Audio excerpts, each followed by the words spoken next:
Yang baru. Macam yang abang pakai untuk motor di Sabang tu. Ini yang dia bagus. Beli Shopee.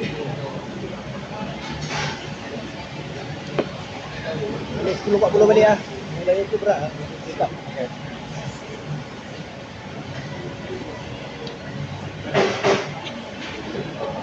Main masak tak habis-habis. Main sibuk main handphone. Alah, ini masak sekali teguk. Ada lah limau suam ke apa ke. Boleh dengan air masak. Nanti dia pupuk gula. Tak ada lah. Apa gula? Jangan kacau. Badan kalau rasa sangat pun nanti kulit jatuh dah tak awal kan. Dia diet sikit-sikit. Mana ada sikit-sikit lah. Turun je seslow. Mana ada plastik. Minum air macam ni. Meralang tu aku jatuh air masak. Tentang dia bayar, dia bayar.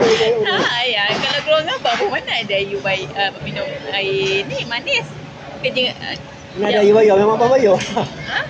Mana ada air bayar nak sebut air mana ada yang disebut apa. Pisang tu, pisang kan. Pisang. Makan pisang. Abang tu order je lah. Nak kenyang betul lah. Makan ni. Abang balik kan tengoklah. Makan. Dalam rumah tu dah tak ada apa-apa dah. Tak kalau abang lapar kan nanti abang keluar lah depan tu. Bukan tak ada. Ada lauk tapi takut. Yelah abang tu. Kita tu dah rotek kan. Tak terotek pun sampai batu game. Chat. Aku tak sampai batu kek ni dah. Oh ni dah batu kek ni. Batu game lah.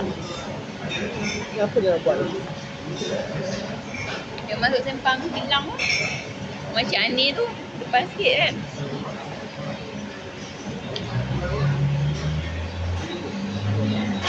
Kereta murah dah tapi hari ni mahal. Ini sedih ni. 18,000 dapat lah meski ni. Dulu siapa pakai meski kaya kan. Sekarang pakai meski tak heran. Tak kilau ni kan.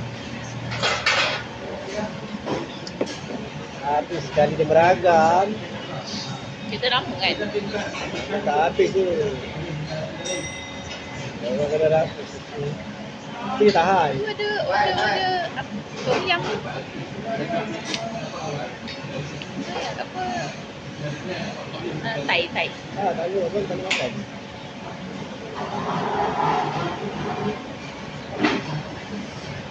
Ini sini je abang nak. Masih baik. Tinggal. Sekarang ni aku beli kat Batam.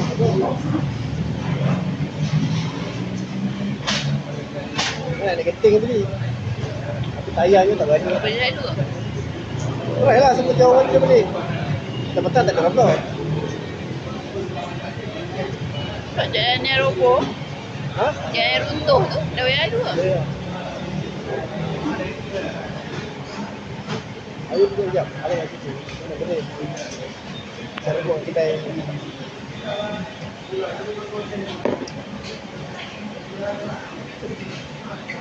Thank you.